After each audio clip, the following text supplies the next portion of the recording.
Hey everybody, it's Monday and that means it's time for this week's issue of A Month of Mondays. Issue 7 features My Week in Wrestling and my interview with Joe Roderick from the What a Rush podcast with the Road Warrior Animal. Hit me with that sweet, sweet intro music. It's Monday morning and you know what that means. It's A Month of Mondays, the weekly wrestling magazine podcast. From New Japan Pro Wrestling to Ring of Honor to WWE and all points in between, I'm your host, Gabe Giannis, the man with a face for podcasting. And now, on with the show.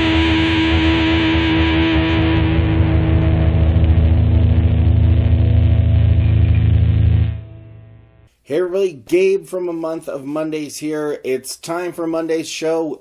Like I said, in the cold open, we're going to be talking with Joe Roderick from the What a Rush podcast here in just a little bit. But first, let's talk about my week in wrestling. So, obviously, Raw, SmackDown, they were things that happened. I guess they were things. I mean, nothing to really write home about. They were okay. Weren't my favorite shows, but what do you expect? It's Survivor Series going into kind of like that holiday doldrums sort of season. What are you going to do about it? It's wrestling. You got to just kind of go with the flow sometimes when it comes to the WWE. NXT, also kind of a weird show this week because it was all the stuff that was taped before TakeOver. We got to watch Keith Lee squash somebody, quite literally, actually. And Lars Sullivan also go in a squash match, and then Keith Lee and Lars Sullivan kind of did a thing. All it really makes me want to do is watch Keith Lee do other stuff and Lars Sullivan do other stuff. I think that their big man match that's coming up here next week should be really entertaining. I can't wait to see what they do. But there is some confusion because on Raw and SmackDown both, there was that Lars Sullivan ad saying coming soon, but also on NXT you get Lars Sullivan talking about how he wants to make a title run in NXT. So is he getting called up? Is he not? Who cares? The reality is, you can go back last week and read my article on is NXT enough? Because that's a big thing that I'm kind of believing in right now. Do people really necessarily need to be called up, or can NXT just stand alone? Once there's more NXT brands, because presumably there'll be like an NXT Mexico, an NXT China, an NXT India, I assume some sort of NXT Saudi Arabia. Like, can they be their own thing outside of the main roster? I feel like they can. I feel like the talent is there. I feel like the number of people is there, and that people are enjoying watching that sort of thing. I think NXT is enough. You can go read my article about it from last week. Hey, what a great time to plug the website, barrenspace.com/momwrestlingpod. You can go there. I've been posting every single day. I'm hoping to keep posting every single day. That is genuinely my goal. I missed a day or two last week, but hey, Thanksgiving weekend, I managed to pull it off this week. So, yay me. All right. Moving on, other things that I enjoyed wrestling-wise this week. I watched Progress Chapter 77, Pumpkin Spice Progress. I don't know why I said it like that. It makes me laugh. But great show, as always. I love Progress Wrestling. The standout for me, and don't get me wrong, all of the matches, high level, super entertaining. But the real standout for me was definitely Trent Seven versus Mr. Juicy Gino Gambino. And I'm not going to lie to you, I reached out to Mr. Gino Gambino, and hopefully I can work out some time to talk with him on the show, because that dude is epic hilarious. I mean, get on YouTube, look up Gino Gambino, and proceed to laugh your butt off when he exposes his butt off. The off at the end of that sentence makes it weird. But it's amazing. Progress is amazing. Demand Progress. Go to their site. Definitely subscribe to their channel. There's a lot more on there than just Progress Wrestling, but Progress is amazing. And if you aren't watching it and you're a wrestling fan, you should be. Speaking of, if you're a wrestling fan, specifically for the indie wrestling fans, there is a new promotion that is sneaking up on the horizon. from Cody and the Young Bucks. Crap. I cannot remember what it's called. I don't know how to pause this. We're going to make a jump cut while I do some online Googling. All right, let's talk about what a doofus I am. All Elite. I have it written on my hand. All I needed to do was look at my hand because that's where I keep my notes. What was I thinking? All Elite Wrestling from Cody and the Young Bucks and several other people. Not a ton of names, but we know that there's some significant money behind it from the owner of the Carolina Jaguars. I always... they joked about this on Wrestle Talk because they say it like Jaguars, and then I overthought it just there because of them. So anyways, but the Carolina Jaguars, there's some money behind it. Cody, Young Bucks, they copyrighted a bunch of names like Double Down, All Out, Tuesday Dynamite, all sorts of cool stuff. Yeah, that's a thing, and that could be a big thing. A new thing on the horizon that I'm really excited about, that I really think could give pretty much everybody a run for their money. And, with Cody and Nick Aldis working together, maybe a very comfortable home for the NWA. Just saying, might be, some mingling there. That would be amazing. But anyway, keep an eye out, keep an ear to the ground for All Elite. I'm very excited about that. So excited that I forgot I'd written the note on my hand, made myself look like a doofus. But I bet you I don't sound as much like a doofus in this interview that's coming up with Joe Roderick from the What a Rush with the Road Warrior Animal podcast. This is a great interview, man. I really enjoyed talking with Joe. This was a couple weeks ago, just like my one with Gordon Roop a couple weeks ago. So just be aware there might be some kind of outdated ideas in it, because as any of you that have been watching actively know, there was a format change. This is the 4th week of my weekly episodes. So going forward, I'm not going to be preparing for like a month-long episode and have like these 4 interviews all planned out and all this other stuff. I got interviews lined up for the next couple of weeks. I'll tell you about next week's at the end of the show. So catch me after this sweet, sweet interview with Joe Roderick from the What a Rush podcast with the Road Warrior Animal. All right. See you soon. Bye. Hey everybody, welcome to the show. Joe Roderick from the What a Rush with the Road Warrior Animal podcast. Man, how are you doing tonight? I'm doing good. Thanks for having me. I appreciate it. It is my pleasure, man. It is so awesome to have you on the show. It seems to me that the first question I have to ask is genuinely the most obvious question. How in the world did you end up getting onto a podcast that you host with the Road Warrior Animal from Legion of Doom, aka the Road Warriors? So it's funny that I'm 33. I didn't grow up, I guess.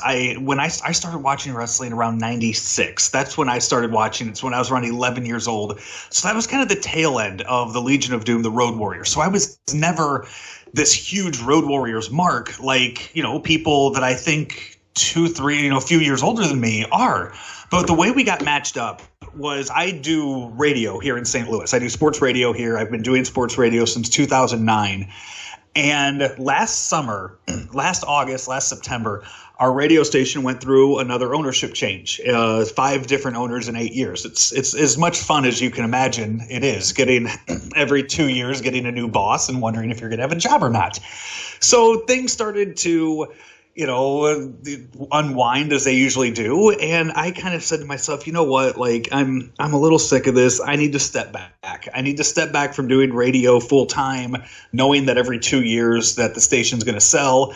And when you know it, we're about a year and a half into the new ownership and they're already looking to sell. So it's, right on cue for the way St. Louis radio works. And so I stepped away from it a bit. I'm doing radio stuff on the weekends. And it just so happened the Cardinals were having old school wrestling night. The St. Louis Cardinals were having old school wrestling night. And the main guy they were focusing around was Road Warrior Animal, because he's from St. Louis. When his son, James Laurinaitis, was drafted to the St. Louis Rams, Dad, Joe Animal, picked up the family and he moved everybody down to St. Louis to be near James, to go to James's games every weekend and watch his son play football in the NFL. So he's been living here. James is retired now. James is doing stuff in Columbus, Ohio, and with Fox Sports. And Joe Animal stayed here in St. Louis. He has a daughter here. His wife's here. So he just stayed here. So while they were making the rounds, doing stuff, doing media, they came to the station that I work at, and Animal's business manager just happened to talk with the executive producer at our station, saying, I see all these wrestling podcasts that kind of focus, mainly it was right around the time that Conrad and Bruce with Something to Wrestle, when that was just blowing up beyond belief. He said, I'd really like to get Animal doing a podcast. And the executive producer said, you know what? Joe Roderick, who works here, he's kind of looking for something new to do. And Animal's business manager was like, I've listened to Joe. I like Joe. That's a great idea. So I get an email, I get a phone call, I get set up with a meeting with all of this. And about 2-3 months later, we start recording. And it's just been it's kind of been a roller coaster of a ride ever since. I didn't expect to do a wrestling podcast. I mean, when I did sports talk, I liked talking wrestling when I would do that, and some people enjoyed it, other people would tune out, but it was always something I liked. I've always had a passion for it, and it just so happens that now once a week I get to record a podcast with Animal and get to talk to a lot of legendary guys. It's pretty awesome. So Animal is a complete and total legend, and I know that through working with him, you're gonna go, or you're going to cons, you're going to wrestling events and stuff like that.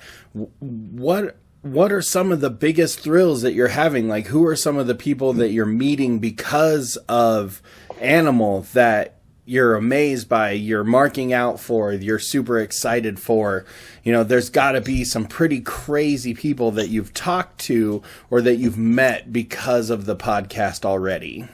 The biggest, I have a great example of that, and it's Larry Zbyszko. At WrestleMania, at WrestleCon, Animal's booth was right next to Larry Zbyszko's. They were also staying in the same hotel. So whenever I would shuttle back to the hotel to record stuff with Animal, there were a few times that I was also in the shuttle with Larry Zbyszko. And there were also there was one time I was in a shuttle with Animal, Larry Zbyszko, Brutus the Barber Beefcake, and Scott Steiner.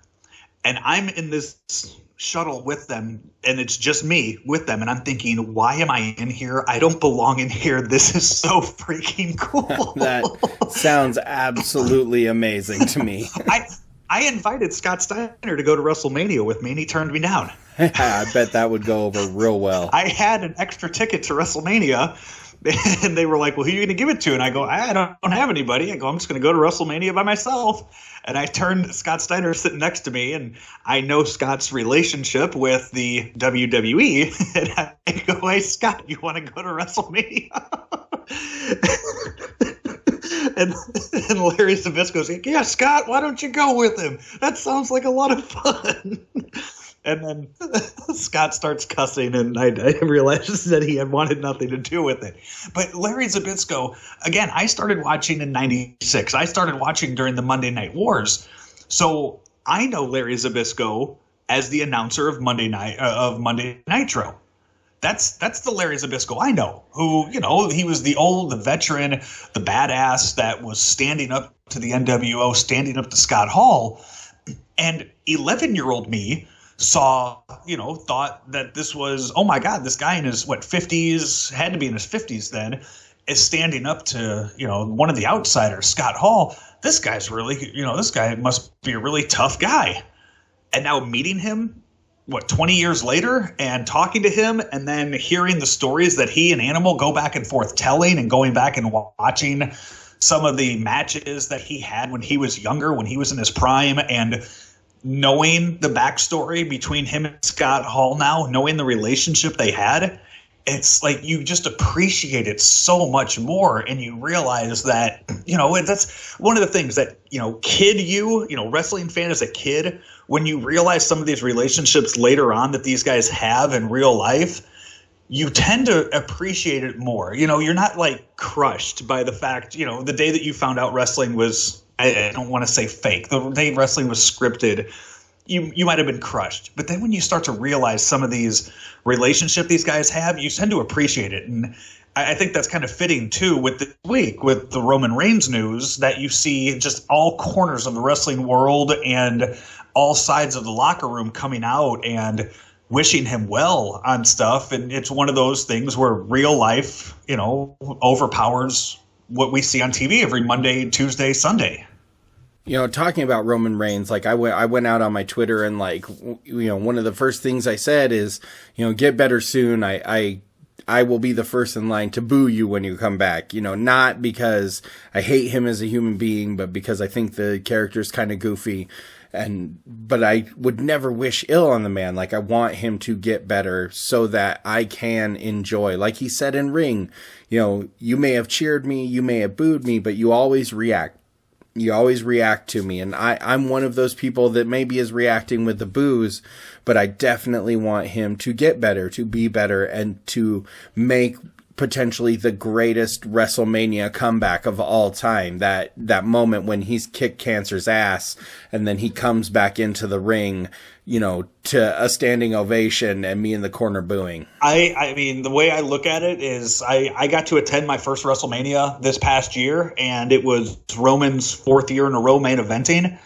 And I went into that and I was, I didn't want to see Roman Reigns main event WrestleMania this year, the 4th year in a row. But now I want to see Roman Reigns main event his 5th WrestleMania in a row. That's what I'm rooting for now, out of for what he's about to go through. You come from a sports journalism background, and while being a wrestling podcaster and a wrestling journalist is really journalism, is really sports casting, they are very different things.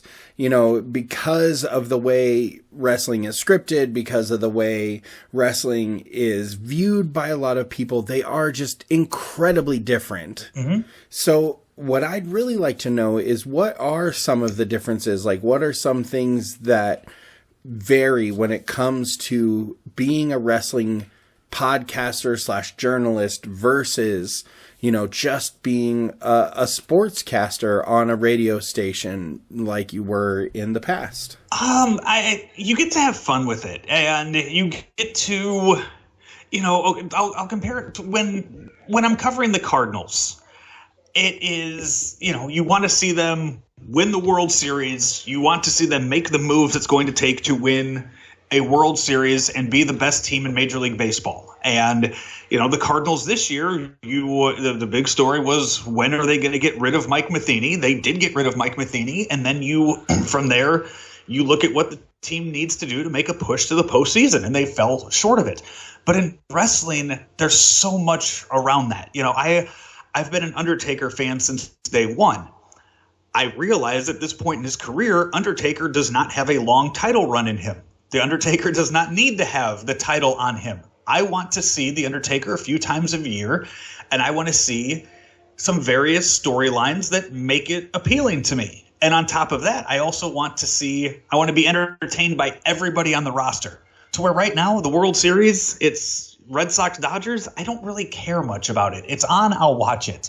I'm not invested in it. But with wrestling, you're invested in everything that goes around with it, and there are so many different things you can talk about week in and week out. I mean, you have 3 hours on Monday, 2 hours on Tuesday that you can discuss and talk about and predict and analyze, outside of just a 9-inning game where 2 or 3 plays might have made the difference throughout the whole thing. So there's a big difference with that. The biggest issue is, I think you have 3 different types of people in sports and in sports media when it comes to wrestling. Actually, I would say 4 people. You have your fans, you have your wrestling fans who are going to talk about it, maybe not ad nauseum, but they're going to talk about it. You can have conversations with them. There are the ones that will be entertained by the big events like your SummerSlam, your WrestleMania.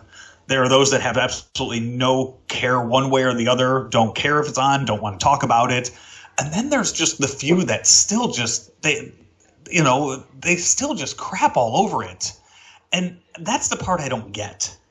That's the segment of it I don't really understand, are the ones that just don't, that I guess still don't get that it's entertainment, or just look at it as half-naked guys on top of each other, or whatever it is, that they just hate it so much, and I just don't get it. I mean, there's a segment of people out there that will tweet about The Bachelor every week that are in sports radio. I don't care about The Bachelor or The Bachelorette. I've never seen an episode about it. But I'm not sitting on Twitter making fun of everybody for watching it, or, making it a point to let you know that I'm muting certain words on Twitter so I don't have to hear about your Bachelor updates. And that's what some people will do come WrestleMania. And there's still the people in 2018 that will go, it's fake, right? And it's like, no, I really did think that chair shot was, landing right on his skull. When people tell me that wrestling is fake, I always like to say, that Game of Thrones is fake, right? Right. Just let me enjoy what I enjoy. Like, I try not to be an asshole about the things that you enjoy. I mean, most of the time, but just let me enjoy what I enjoy. Yeah, it's just, it's something to talk about. It's something to converse about. And I don't understand why there's a segment that hate it and have to remind you that, they hate it.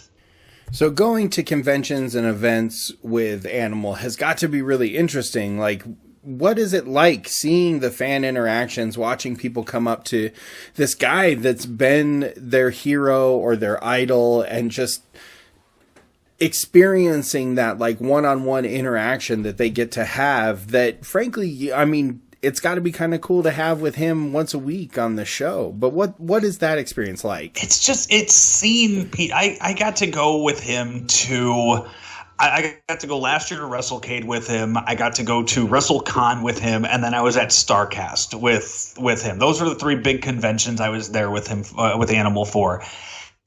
And again, I didn't grow up a huge Road Warriors fan. I knew who the Legion of Doom was, but I wasn't watching World Championship Wrestling on TBS in the late 80s. I wasn't watching, I definitely wasn't watching SummerSlam 92. I didn't see those big moments. And to see some of these people come up to him, and the way that this is like, the way they act to them, and it hit me finally that if I ever got the chance to meet The Undertaker, I would be such a huge fanboy over it. And I've been lucky enough to meet a lot of cool people in the sports world. And there's been very few times where it was one of those moments where I didn't have words to describe it. And that would be kind of where I would be with The Undertaker.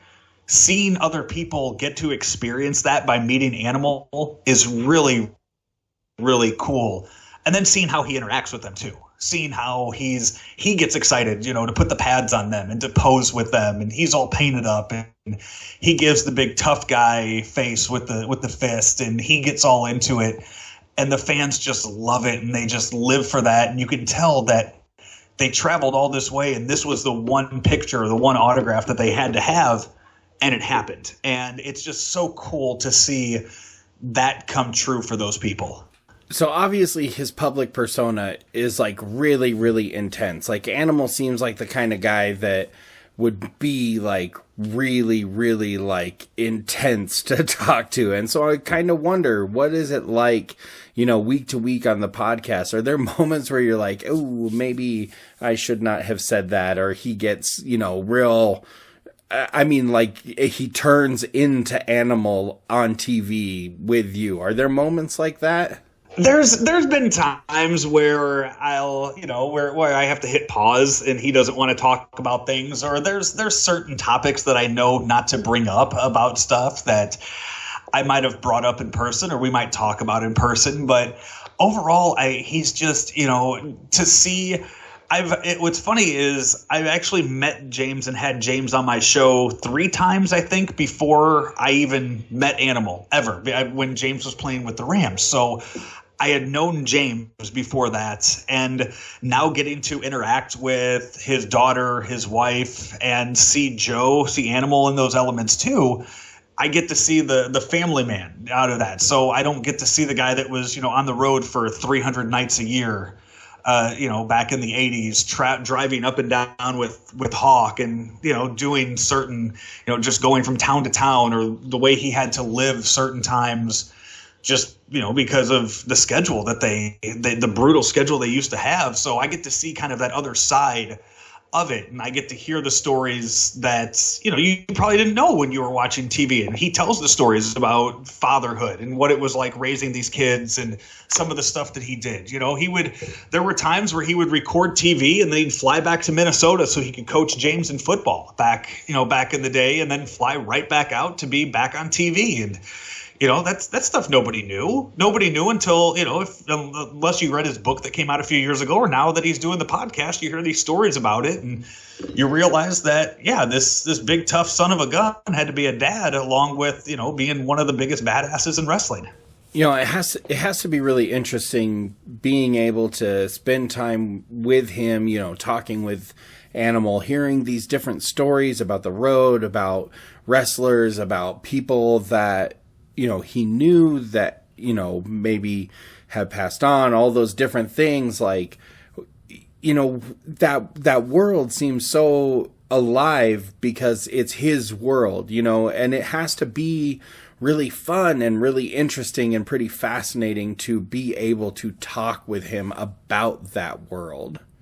Yeah. And, there's the times when it sucks. You look back in the last year at the wrestlers that we've lost, and I have to bring them up. I have to mention it to him. I have to say something to him about it for the podcast, and I hate doing that, but I know that I kind of have to do it. The journalism side of me has to bring it up, and I know that losing Jim the Anvil Neidhart hurt a lot. I know how much he loved Brian Lawler. Brian Christopher. So I just, some of those are a little rough to do. And, last week we did the episode on Hawk. 15 years after Hawk's passing, and I knew that wasn't going to be easy. But again, it's one of those things that you kind of have to do for content, if you will. Yeah, I mean, unfortunately for us, like, content is that king. Like, we have to be, constantly creating, constantly going out of our way to make more and more. And, it is really compelling to hear somebody talk about somebody that was close to them that maybe passed away recently, or somebody that wasn't close to them that, they have some kind of personal conflict with. Like, the podcast world and journalism, like, as a whole, I think really thrives on that kind of,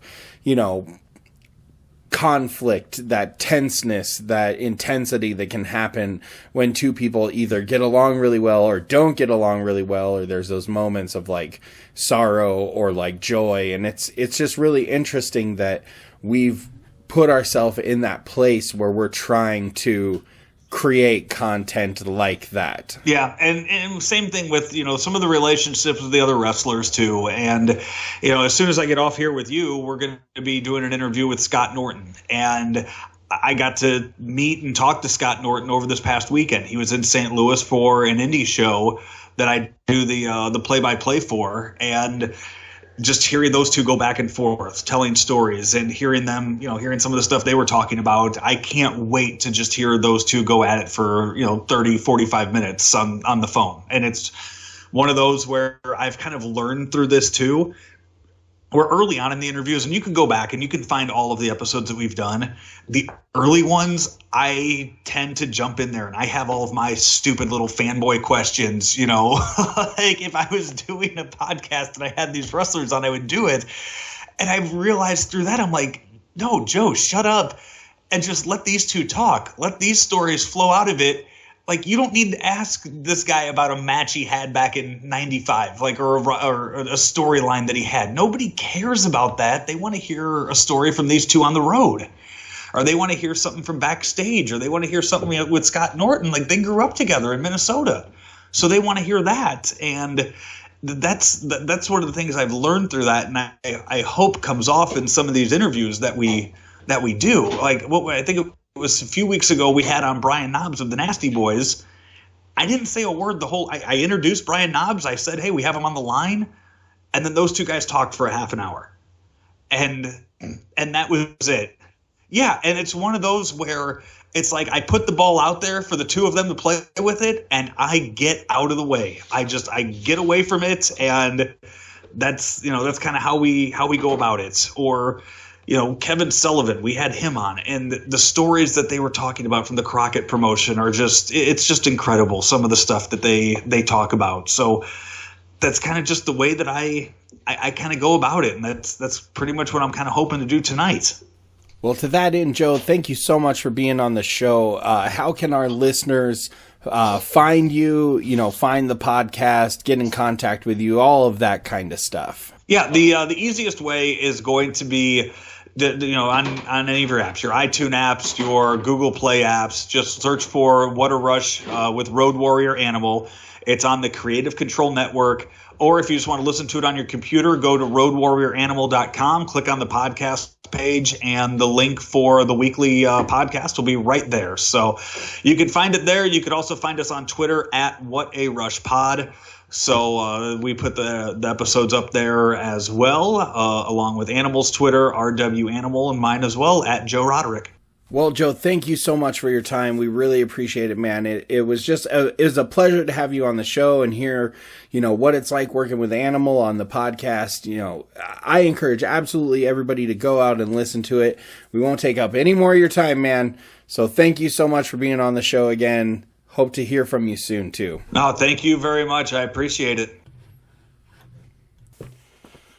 All right, everybody, there you go. There's issue 7 of a month of Mondays in the bag. So I hope you enjoyed our interview with Joe Roderick. Next week, we're going to be talking to Ref Aubrey Edwards.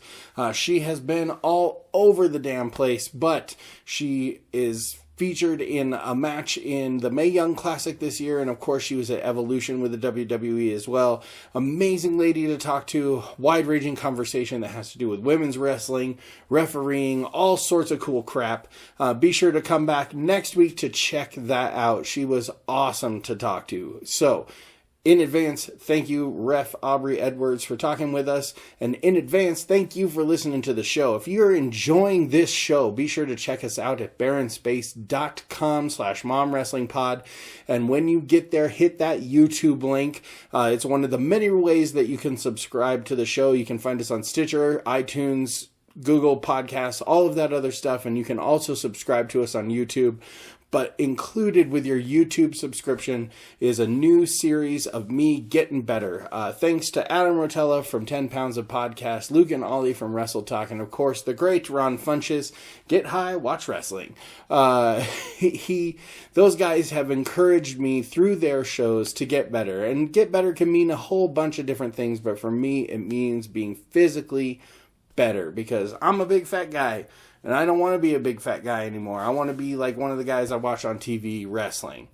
Maybe not that muscular, but definitely not as fat as I am. So check out the Get Better playlist on my YouTube channel. It's awesome. Or at least I think it's awesome. You'll probably think it's awesome.